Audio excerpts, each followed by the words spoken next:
স্বাধীনতার পর থেকে 2001 সালের বেশিরভাগ সময় ভোলা 2 আসন ছিল আওয়ামী দুঃশাসনের বেড়াজালে। ঠিক সেই সময়ে সাধারণ মানুষের ভরসার কাণ্ডারি হয়ে বাংলাদেশে উন্নয়নের রাজনীতির রূপকার, মহান স্বাধীনতার ঘোষক শহীদ প্রেসিডেন্ট জিয়াউর রহমানের আদর্শের সৈনিক হিসেবে আলহাজ হাফিজ ইব্রাহিম রাজনীতিতে আগমন করেন। 2001 সালে দৌলত খান ও বোরহান উদ্দিন বাসীও দীর্ঘদিনের অত্যাচার ও অনুন্নয়নের বিরুদ্ধে রায় দিয়ে হাফিজ ইব্রাহিমকে বিপুল ভোটে জয়ী করে তাদের দীর্ঘদিনের প্রত্যাশার বীজ বুনে দেয়। দুর্নীতি আর অন্যায়ের বিরুদ্ধে এ যেন ইতিহাসের নতুন শাহবাজ খানের বিজয়।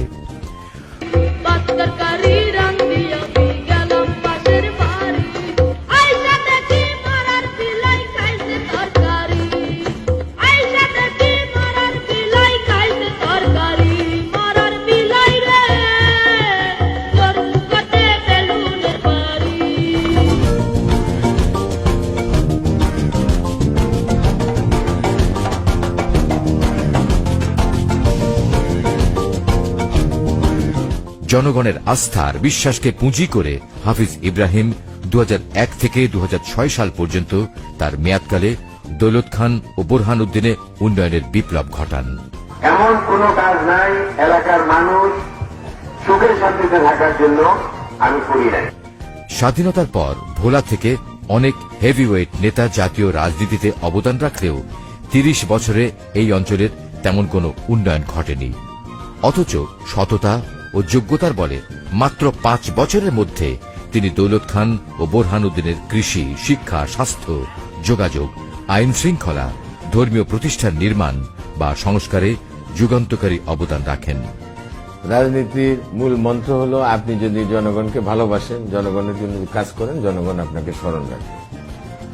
আমি আমার এমপি থাকাকালীন 1 অক্টোবর 2001 আমি এমপি হওয়ার পরে শপথ নেওয়ার পর দিন থেকে আমি আবার পুনরায় যাতে এমপি হতে পারি, এই জন্য আমি জনগণের এবং এলাকার চাহিদার দিকে তাকিয়ে আমি কাজ করেছি। এই কাজের মধ্যে জনগণের জন্য যেরকম শিক্ষা, স্বাস্থ্য, বাসস্থান, তারপর নদী ভাঙা প্রতিরোধ, শস্য উৎপাদন, ধর্মীয় মূল্যবোধ, এর জন্য আমি কাজ করেছি।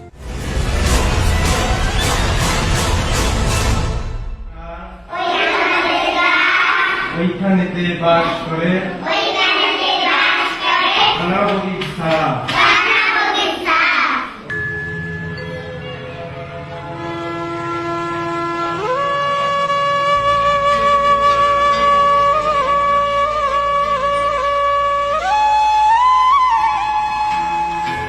বাংলাদেশ জাতীয়তাবাদী দল বিএনপির নেতৃত্বে 4 দলীয় জোট ক্ষমতা গ্রহণের পর শিক্ষার মানোন্নয়নে সর্বাধিক গুরুত্ব দেয়। দৌলত খান ও বোরহান উদ্দিনের ভবিষ্যৎ প্রজন্মকে শতাব্দীর চ্যালেঞ্জ মোকাবেলা এবং সার্বভৌম ও আত্মনির্ভরশীল জাতি হিসেবে গড়ে তুলতে শিক্ষা বিস্তারের অগ্রনায়ক হাফিজ ইব্রাহিম গড়ে তোলেন অনেকগুলো শিক্ষা প্রতিষ্ঠান। 2001 থেকে 2006 সাল পর্যন্ত বিএনপির শাসন আমলে শুধুমাত্র বোরহান উদ্দিন উপজেলার 9টি ইউনিয়নে 3,41,41,500 টাকা ব্যয়ে 50টি বিদ্যালয় নির্মাণ করে দিয়েছেন তিনি। এছাড়া দৌলত খান উপজেলায় প্রায় অর্ধশতাধিক সরকারি, বেসরকারি প্রাথমিক বিদ্যালয়, উচ্চ মাধ্যমিক বিদ্যালয়, কলেজ ও মাদ্রাসা নির্মাণ, সংস্কার ও সম্প্রসারণ করা হয়েছে। পাশাপাশি শিক্ষা উপবৃত্তি, ছাত্রী উপবৃত্তি, শিক্ষা উপকরণ ও বৈজ্ঞানিক যন্ত্রপাতি সহ শিক্ষকদের উৎসব ও অবসর ভাতা প্রদান করা হয়েছে। 4টি শিক্ষা প্রতিষ্ঠান এমপিও ভুক্তির আওতায় আনা হয়েছে এবং প্রচুর শিক্ষক শিক্ষিকা নিয়োগ দেওয়া হয়েছে। এর মধ্যে রয়েছে দিদারুল্লাহ সরকারি প্রাথমিক বিদ্যালয়, 3 নম্বর শ্রীরাম মাঝি সরকারি প্রাথমিক বিদ্যালয়, কুড়ালিয়া সরকারি প্রাথমিক বিদ্যালয়, উত্তর চর ছোটদলি প্রাথমিক বিদ্যালয়, মানিকা সরকারি প্রাথমিক বিদ্যালয়,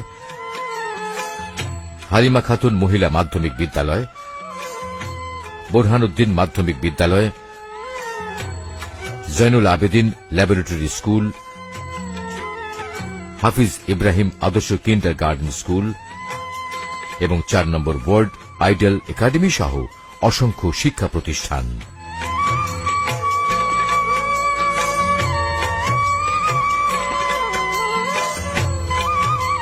আমি যে কলেজটা করেছি, আমি তো কলেজ মানে 3-4টেই করেছি। তার মধ্যে একটা কলেজ আমি করেছি যেটা 13 একর জায়গা নিয়ে এবং ভোলার সবচেয়ে সুন্দর নৈসর্গিক মানে দৃশ্যাবলী সম্বলিত, এবং এই মুহূর্ত পর্যন্ত ভোলার যত পিকনিক হচ্ছে সমস্ত ওই কলেজেই হয়। কাজে আমি কলেজটা ইতিমধ্যে কলেজটাতে 3টে একাডেমিক ভবন আছে, যেগুলি এখন কাজেও লাগে না, যেহেতু কলেজটাতে এখন ইন্টারমিডিয়েট পর্যন্ত। এখন আমরা ডিগ্রি আনফর্চুনেটলি আমরা ক্ষমতায় না থাকাতে ডিগ্রি আমরা করতে পারি নাই, এমনকি কলেজটা এমপিওভুক্ত হয়নি, অন্য কলেজগুলি হয়েছে। আমার পরিকল্পনা হলো যে আমাদের এখানে যে হারে জনসংখ্যা বাড়ছে, আমাদের ছেলে মেয়েদেরকে ভোলা সরকারি কলেজ, যেটা এখন বিশ্ববিদ্যালয়ে অন্তর্ভুক্ত হয়েছে, বিশ্ববিদ্যালয়ের কলেজের অন্তর্ভুক্ত, এবং সেখানে অনার্স লেখাপড়া হচ্ছে, যে এরপরে ভোলার দক্ষিণে যদি আসে তাহলে পরে যেন আমাদের এই স্থানটা, এই কলেজটাকেই যাতে আমরা নির্বাচিত করতে পারি, এইখানে যেন ছেলেমেয়েরা ঢাকা বা অন্যখানে না গিয়ে ভোলার ছেলেমেয়েরা যাতে ভোলার সরকারি কলেজের পাশাপাশি এই কলেজে যেন তারা বিশ্ববিদ্যালয়ের শিক্ষাটাও তারা গ্রহণ করতে পারে। উচ্চতর শিক্ষার জন্য তিনি নির্মাণ করেন হাফিজ ইব্রাহিম কলেজ ও হালিমা খাতুন মহিলা কলেজ। অত্র এলাকায় স্বাধীনতার পর থেকে যে উন্নয়নের ছোঁয়া লেগেছে তা একমাত্র হাফিজ ইব্রাহিমের অবদান, এবং এই নারী শিক্ষা উন্নয়নের জন্য উনি এখানে যে প্রতিষ্ঠান করেছেন তাতে এই এলাকার এবং দূরের অনেকেই এটা দ্বারা উপকৃত। উনি শুধু এই কলেজই নয়, আমার ইউনিয়নে 3টা প্রতিষ্ঠান উনি করেছেন, হালিমা খাতুন মহিলা কলেজ, উত্তর জয়নগর ব্যবসা ব্যবস্থাপনা কলেজ এবং জয়নালউদ্দিন ল্যাবরেটরি স্কুল। হাফিজ ইব্রাহিম আমাদের বাড়ির কাছে মহিলা শিক্ষা প্রতিষ্ঠান দেওয়াতে দূর থেকে অনেক মেয়েদের কষ্ট করে আর আসতে হয় না। কারিগরি শিক্ষার মাধ্যমে এ অঞ্চলের শিক্ষার্থীদেরকে 21 শতকের চ্যালেঞ্জ মোকাবেলার উপযোগী করে গড়ে তোলার জন্য প্রতিষ্ঠা করেছেন ভোলা পলিটেকনিক কলেজ। ইসলামী শিক্ষা ব্যবস্থার জন্য জয়নাল আবেদিন আলিম মাদ্রাসা সহ কয়েকটি মাদ্রাসা নির্মাণ করেন।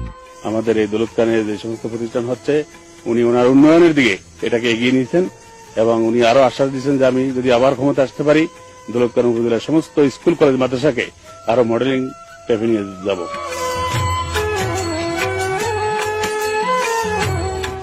মহিলাদের জন্য দৌলত খান মহিলা মাদ্রাসা নির্মাণ করে দিয়েছেন।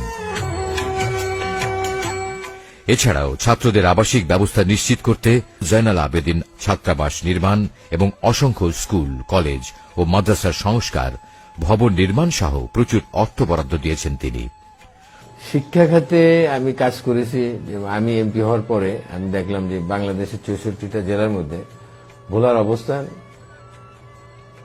60-এর নিচে, অর্থাৎ আমরা শিক্ষার ক্ষেত্রে আমরা খুবই অনগ্রসর এবং আমরা পিছিয়ে আছি। এখানে আমাদের এখানে প্রচুর ছেলে মেয়েরা আছে যারা লেখাপড়ার জন্য, স্কুল কলেজের জন্য তারা প্রাইমারি জীবন থেকে তারা ঝরে যায়।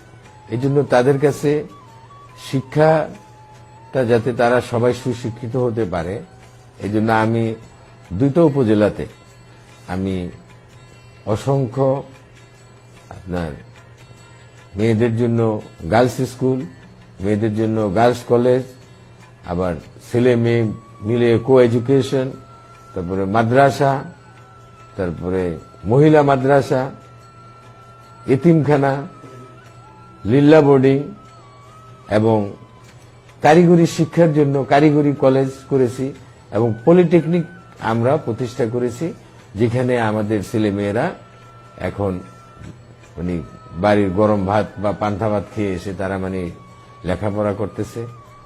অথচ এগুলি প্রতিষ্ঠানগুলি যদি না হতো তাহলে পরে এইসব ছেলে মেয়েদের বাবারা যেরকম এদেরকে ঢাকা বা অন্যত্র রেখে লেখাপড়া করাইতে হতো, যার ফলে তাদের প্রতি মাসে টাকা পাঠাইতে হতো, এবং তাদের এই টাকা পাঠাইতে গিয়ে আজকালকার এই দ্রব্যমূল্যের বাজারে তাদেরকে দেখা যেত হয় জমি বিক্রি করতে হইতেছে বা জমি বন্ধক রাখতে হইতেছে। কিন্তু এখন মানুষ এই শিক্ষার প্রতিষ্ঠানগুলি তাদের দোরগোড়ায় হওয়াতে আল্লাহ চায় তো তারা এই দিক দিয়ে, যেমন কৃষক ভাইরা, জেলে ভাইরা, তারা এখানে লাভবান, তাদের ছেলে মেয়েরা তাদের নিজেদের বাড়িতে থেকেই তাদের লেখাপড়া করতেছে।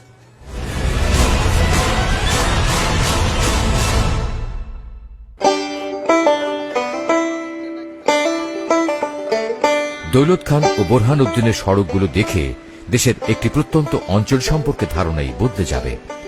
এখানকার প্রায় প্রতিটি ছোট বড় সড়কে পাকা। সড়ক ছাড়াও অলিগুলি দিয়ে চলাচল করতে পারছে যে কোনো যানবাহন। যোগাযোগ ব্যবস্থার এই উন্নয়ন বিপ্লবের নায়ক হাফিজ ইব্রাহিম। রাস্তা ভালো হয় ছাত্রছাত্রী, কর্মজীবী মানুষ, ব্যবসায়ী সহ সবার জন্যই সহজ যোগাযোগের ব্যবস্থা নিশ্চিত হয়েছে।